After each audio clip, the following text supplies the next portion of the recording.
Right డిబేట్లోకి వెళ్దాం. డిబేట్లో participate చేస్తున్నారు డాక్టర్ ఏల్చల్ దత్తాత్రేయ గారు, బీఆర్ఎస్ నాయకులు, అండ్ ఆచార్య గారు, బీజేపీ అధికార ప్రతినిధి. అండ్ స్టూడియోలో నాతో పాటు ఉన్నారు ఏబీవీపీ నాయకులు పృథ్వీ గారు. నమస్కారం అండి అందరికీ.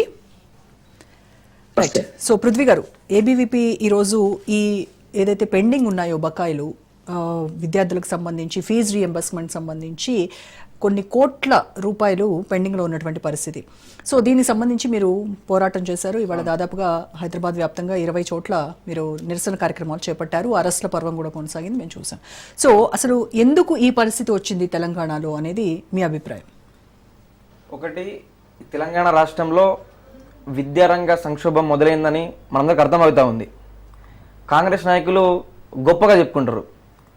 స్కాలర్షిప్ పథకాన్ని మా సీఎం వైఎస్ఆర్ గారు ప్రారంభించారు. దాని కారణంగా పేద గ్రామీణ ప్రాంత విద్యార్థులు ఈరోజు హైదరాబాద్కి వచ్చి చదువుకొని ఉన్నత విద్యను అభ్యసించి వాళ్ళ జీవితంలో మంచి ఉన్నత స్థానాలు ఉన్నారంటే దానికి కారణం మా కాంగ్రెస్ పార్టీ అని చెప్తా ఉన్నారు. అటువంటి మీ వైఎస్ఆర్ ప్రారంభించినటువంటి స్కాలర్షిప్ పథకానికి మీ రేవంత్ రెడ్డి ఈరోజు తూట్లు పడుస్తూ ఉన్నారు. ఈరోజు కేవలం ఇది కాంగ్రెస్ పాపమే కాదు, గత 10 ఏళ్ళు పాలించినటువంటి బీఆర్ఎస్ ప్రభుత్వం యొక్క పాత్ర కూడా ఇందులో చాలా కీలకం.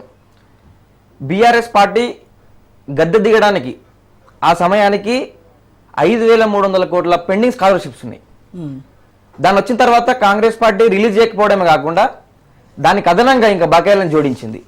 5,300 కోట్లు కాస్త ఈరోజు 8,500 కోట్లకు చేరింది. ఈరోజు ప్రభుత్వ కళాశాల కాకుండా ప్రైవేట్ కళాశాలలు, మామూలు ప్రైవేట్ కళాశాలలు అంటే గవర్నమెంట్కి ప్రభుత్వానికి భయపడతా ఉంటాయి.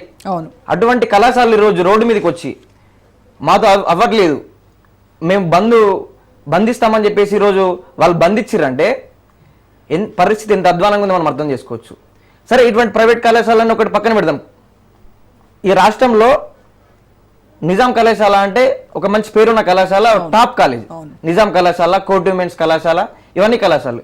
ఈ కళాశాలలో డిగ్రీ సీట్ సాధించిన విద్యార్థుల దగ్గర ఆ ప్రిన్సిపల్, అక్కడ ఉన్నటువంటి అధికారులు ఏం చెప్పారంటే, స్కాలర్షిప్ వస్తుందో రాదో మాకు తెలియదు, కళాశాల నడపడం కష్టంగా ఉంది, సో కాబట్టి మీరు ముందే అడ్మిషన్ సమయంలోనే మీరు అందరూ డబ్బులు కట్టండి అని చెప్పి ఇయర్కి సంబంధించినటువంటి మొత్తం ఫీజు కట్టండి అని చెప్పేసి విద్యార్థులను ఇబ్బంది పెట్టి డబ్బులు కట్టించుకున్నారు. మనం ఇప్పుడు ప్రైవేట్ కళాశాల గురించి మాట్లాడడం కాస్త పక్కన పెడితే, ప్రభుత్వ కళాశాల, దట్టు ఉస్మానియా యూనివర్సిటీకి సంబంధించినటువంటి అఫిలియేటెడ్ కాన్స్టెంట్ కళాశాలలు, ఇవన్నీ అనుబంధ కళాశాలలు, ఇవన్నీ కూడా ఈ కళాశాల ఎటువంటి పరిస్థితి ఉందంటే తెలంగాణ విద్యారంగం ఏమైతుంది మనం అందరం అర్థం చేసుకోవచ్చు. మొన్న ఉస్మానియా యూనివర్సిటీకి రేవంత్ రెడ్డి గారు వచ్చారు. రేవంత్ రెడ్డి గారు వచ్చి మన బడ్జెట్ 3 లక్షల కోట్లు, మీ యూనివర్సిటీకి 1000 కోట్లు సేమ్ పోతుంది, నా దగ్గర మీకు ఇవ్వడానికి డబ్బులు లేవు, పంచడానికి భూములు లేవు, మీకు నేను ఇచ్చేది కేవలం విద్యను మాత్రమే, ఆ విద్యను మీరు అభ్యసించి ఉన్నత స్థానాలకు వెళ్ళారని చెప్పేసి ప్రగల్భాలకినటువంటి రేవంత్ రెడ్డి గారు ఇప్పుడు ఇంత జరుగుతూ ఉంటే రాష్ట్రంలో కనీసం ఒక సమీక్ష పెట్టకపోవడము చాలా సిగ్గుచేటు. విద్యాశాఖ రేవంత్ దగ్గరనే ఉంది.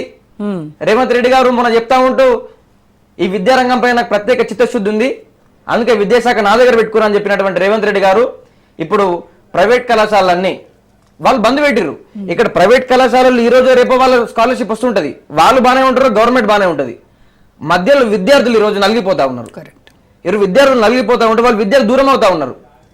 పక్క రాష్ట్రాలలో మీరు ఈశాన్య రాష్ట్రాలు తీసుకోండి, ఈశాన్య రాష్ట్రాల్లో దాదాపు విద్యారంగానికి 14 నుంచి 15% మీరు ఎడ్యుకేషన్కి బడ్జెట్ అలొకేట్ చేస్తారు. మన దగ్గర ఎంత అండి? 6.5 to 7 అంతే. మళ్ళీ ఎంటైర్ ఎపిసోడ్లో బీఆర్ఎస్ నాయకులు సబితా ఇంద్రారెడ్డి గారు వచ్చి మాట్లాడుతూ తక్షణమే 10,000 కోట్లు రిలీజ్ చేయాలని చెప్పేసి ఆమె మాట్లాడుతూ ఉన్నారు. ఆమె విద్యాశాఖ మంత్రి ఉన్నప్పుడు దాదాపు 5,000 కోట్ల పెండింగ్ స్కాలర్షిప్ ఉంటే రిలీజ్ చేయని వారు ఈ రోజు వచ్చి 10,000 కోట్లు వెంటనే రిలీజ్ చేయాలని చెప్పడము, వాళ్ళకి స్కాలర్షిప్ మాట్లాడేటువంటి నైతిక హక్కు లేదు. ఫస్ట్ నైతిక హక్కు లేదు. రేవంత్ గారు మామూలుగా మనం మాట్లాడుతూ మన ఉస్మానియాకి వచ్చిండు, నా దగ్గర డబ్బులేమంటుండు. కాంగ్రెస్ పార్టీ పీసీ చీఫ్ ఈయన ఎన్నికల ర్యాలీలో, ప్రతి ఎన్నికల ర్యాలీలో ఈయనే చెప్పిండు, కేసీఆర్ తెలంగాణ అప్పుల కుప్పగా మార్చిండు అని చెప్పిండు. చెప్పినప్పుడు నీకు తెలీదా మరి ఎందుకు హామీలు ఇచ్చినావు? హామీలు ఎవరేమన్నారు? మేమేమన్నా హామీలు అమలు కానీ హామీలు ఇచ్చినావు. ఈరోజు ఇప్పుడు కాలేజీలు బంద్ చేసి రేపు హాస్పిటల్స్ బంద్ చేస్తారు. అంటే తెలంగాణ రాష్ట్రంలో సంక్షోభం అనేది మనకు క్లియర్గా కనిపిస్తుంది. మనకు అమలు కానీ హామీలు ఇచ్చి ఈరోజు డబ్బులు లేవంటే విద్యార్థులు ఎక్కడ పోవాలి? అంత గొప్ప చెప్పుకుంటారు కదా మా కాంగ్రెస్ పార్టీ కారణంగానే ఈరోజు పేదలకి ఉచిత విద్యా వైద్యం అందుతుందని చెప్పేసి ఆ కాంగ్రెస్ పార్టీ ఇచ్చినటువంటి ఉచిత విద్యా వైద్యానికి ఈరోజు తూట్లు పడుస్తారు మీరు. తూట్లు పడుస్తూ కనీసం విద్యార్థులు యొక్క మొర పట్టించుకుంటలే.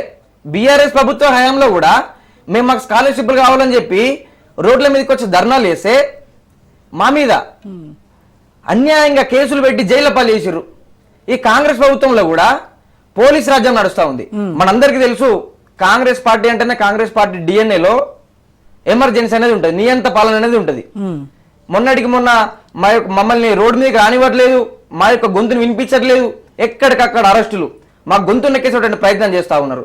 మేము శాంతియుతంగా ప్రజాస్వామ్యబద్ధంగా మాకు రావాల్సినటువంటి హక్కులు ఒకటి గుర్తుపెట్టుకోండి ప్రభుత్వ పెద్దలారా, స్కాలర్షిప్ అనేది విద్యార్థులకు భిక్ష కాదు, అది మా యొక్క హక్కు. ఖచ్చితంగా కొట్లాడి మేము తెచ్చుకున్నటువంటి హక్కు మాకుంది. మీరు వేసేటువంటి భిక్ష కాదు, అది మాకు హక్కు. అది ఈ తెలంగాణ రాష్ట్రంలో తెలంగాణ పౌరులుగా తెలంగాణ విద్యార్థులుగా ప్రభుత్వం నుంచి వచ్చేటువంటి స్కాలర్షిప్ తీసుకుంటూ పేద మధ్యతరగతి విద్యార్థులు, గిరిజన తండా విద్యార్థులు, ఆదివాసీ గుడి నుంచి వచ్చేటువంటి విద్యార్థులు ఉన్నత విద్యను అభ్యసించి అదే ఉన్నత శిఖరాలకి అద్దరగిస్తూ ఉన్నారు. అటువంటి స్కాలర్షిప్ కి మీరు తూట్లు పడుస్తూ ఈరోజు ఇందిరమ్మ పాలన, రైజింగ్ తెలంగాణ. ఎక్కడ రైజింగ్ అండి? పెద్దపల్లిలో కేటీఆర్ మన రేవంత్ రెడ్డి గారు మాట్లాడుతూ రాష్ట్రంలో 1 కోటి మంది మహిళల్ని నేను కోటీశ్వర్లను చేస్తా అంటాడు. ఎక్కడ కోటీశ్వర్లు అండి? ఫస్ట్ విద్యార్థినులు అమ్మాయిలు చదువుకుంటారు కదా, degree, engineering, B pharmacy, inter చదువుకునే వాళ్ళకి ఫస్ట్ స్కాలర్షిప్ ఇవ్వు, కోటీశ్వరం తర్వాత చేద్దువు. కానీ స్కాలర్షిప్ ఇవ్వడానికి నీకు మాటలేమో కోటలు దాటుతాయి, నీ పనులేమో గడప దాటడం లేదు. 1 కోటి మంది మహిళలు ఎక్కడేసాయి నువ్వు కోటీశ్వర్లని? స్కాలర్షిప్ ఇవ్వట్లే కదా.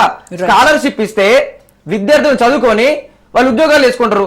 మీరు ఒకటి గుర్తుపెట్టుకోండి, ప్రతి కళాశాలలో మీరు ఒక్కసారి వెళ్ళి చూడండి, విద్యార్థులు డిగ్రీ కానీ, బీటెక్ కానీ, ఫార్మసీ కానీ, ఏదైనా ఎంటెక్ కానీ ఎక్కడైనా కంప్లీట్ చేసి దాదాపు 2-3 years అవుతుంది. స్కాలర్షిప్ రాక కాలేజ్ మేనేజ్మెంట్ ఏమంటుంది, స్కాలర్షిప్ రావట్లేదు, ఖచ్చితంగా డబ్బులు కట్టాల్సి ఉంటుంది. వీళ్ళ దగ్గర డబ్బులు లేక కళాశాల బీరువాలో, కళాశాల ర్యాక్స్ లో వాళ్ళ సర్టిఫికెట్స్ మగ్గుతున్నాయి. కొంతమంది అయితే విద్య మీద విరక్తి పుట్టేసి పనులు చేసుకుంటా ఉన్నారు. వ్యవసాయం చేసుకోవడము, బిజినెస్ పెట్టుకోవడము, ఇటువంటి పనులు చేసుకుంటా ఉన్నారు. లేబర్ పెనికేయడం, ఇటువంటి. అంటే విద్యార్థులు ఈరోజు తెలంగాణ రాష్ట్రం సాధించుకుంది ఎందుకైనా? కొట్లాడి తెచ్చుకున్నాం. 1200 మంది ప్రాణ త్యాగంతో సిద్ధించినటువంటి రాష్ట్రంలో ఇటువంటి పరిస్థితి